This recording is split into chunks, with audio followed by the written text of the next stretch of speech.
Donc si on considère qu'un stakeholder est peu important parce qu'il n'a pas de pouvoir, que sa demande est peu légitime et peu urgente, ce stakeholder pourrait par exemple faire parler de lui dans les médias. Maintenant, autre question qui se pose, est-ce que les entreprises prennent suffisamment en compte cette problématique? C'était une des questions qui m'était posée. Je pense que la tendance à collaborer avec les entreprises, et vous êtes, à collaborer avec les parties prenantes, pardon, et vous êtes là pour en témoigner, s'est fortement développée ces dernières années. Ça fait partie aussi d'une évolution qui est liée à cette tendance à aller vers plus de responsabilité sociétale et donc à prendre en compte l'avis des parties prenantes, à débattre sur ces questions. On passe alors d'une position plutôt défensive vers une stratégie plus compréhensive des attentes de chacun pour identifier non seulement les opportunités mais aussi les risques.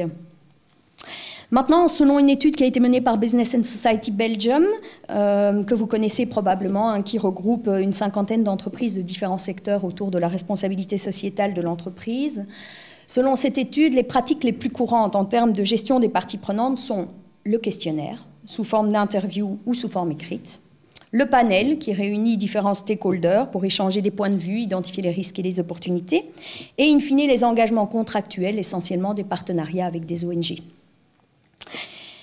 Cependant, de mon point de vue, je pense qu'il y a encore beaucoup de professionnels dans les entreprises, beaucoup de managers, beaucoup d'avocats qui travaillent plus à la gestion des conflits avec les parties prenantes, qui sont dans une perspective négative vis-à-vis des parties prenantes, plutôt que de mettre tous ces efforts et toutes ces ressources à profit pour justement entrer dans une négociation beaucoup plus riche avec les parties prenantes.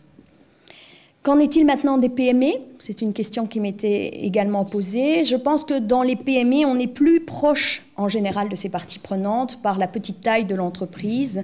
Les propriétaires ou dirigeants des PME en général ont l'habitude d'établir des relations beaucoup plus personnelles avec leurs fournisseurs, leur personnel, leurs clients.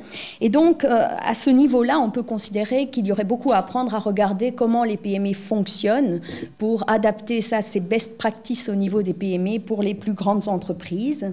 D'un autre côté, les PME sont aussi les organisations qui communiquent le moins sur ce qu'elles font en termes de responsabilité sociétale de l'entreprise et de gestion des parties prenantes, faute de temps, de ressources, ou même parce qu'elles ne savent pas que ça a un intérêt de communiquer sur ce sujet à leur niveau, alors que dans le tissu belge et le tissu européen, les PME représentent une grosse majorité de nos entreprises, et je pense que naturellement, elles ont une approche au départ plus responsable des affaires.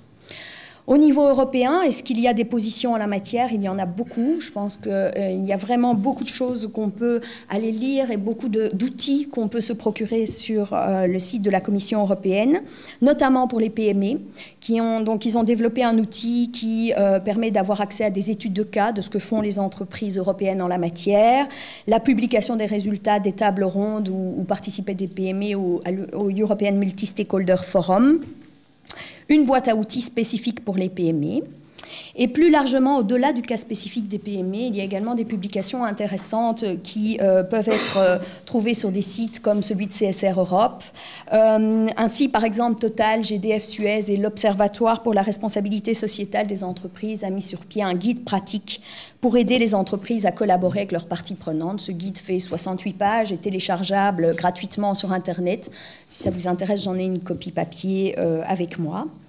Et pour terminer, vu mon point de vue donc, de professeur, quel est le rôle finalement de l'éducation dans le développement de la gestion des parties prenantes en entreprise?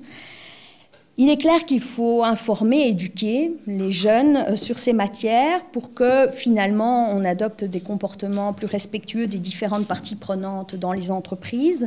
C'est ce qu'on essaye de faire à notre niveau, donc à l'Université catholique de Louvain, plus spécifiquement à la Louvain School of Management. On essaye de faire vivre notre slogan, Excellence and Ethics in Business, dans le cadre du cours de responsabilité sociétale de l'entreprise dont je m'occupe, qui est obligatoire pour tous les étudiants de gestion depuis 3 ans.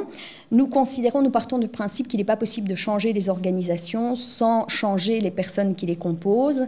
Je pense que qui doit être responsable au départ dans l'organisation, c'est chaque manager et pas uniquement considérer que les pressions doivent venir des actionnaires à l'extérieur qui, eux, doivent être responsables pour que le manager puisse l'être, malgré que je comprenne la relation de pression entre les deux acteurs. Donc selon moi, il est nécessaire mais pas suffisant de donner beaucoup de savoir et de connaissances aux étudiants sur le sujet, de les faire agir en relation avec des entreprises pour mettre en pratique leur savoir. Mais au-delà de ça, on essaye de développer également leur savoir-être en essayant de développer leur quotient émotionnel, c'est-à-dire de mieux faire le lien justement entre leurs valeurs personnelles, les valeurs de l'organisation et les valeurs de la société.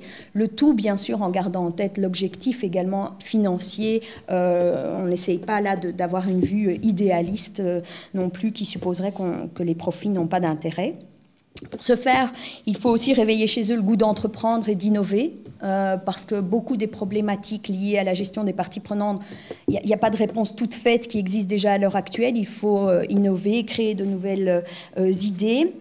Et pour développer ce quotient émotionnel, si ça vous intéresse, je pense que vous pouvez vous référer justement au site web de notre network, dont je pourrais vous donner l'adresse pour que vous voyez un petit peu comment on essaye de stimuler tout ça auprès des étudiants, avec plus ou moins de succès. Certains étudiants entrant facilement dans la démarche et d'autres ne comprenant pas très bien ce qu'on attend d'eux. Pour terminer, je me permettrai de citer les propos de Philippe de Waut lors de la cérémonie de remise du prix à son nom sur le meilleur mémoire en responsabilité sociale de l'entreprise. Il disait « Si l'on veut que l'entreprise soit responsable et assume les conséquences sociétales de ses actions, il est temps d'établir sa finalité sur d'autres bases que celle du seul profit. Quant aux écoles de gestion, elles ne peuvent plus se borner à former des managers.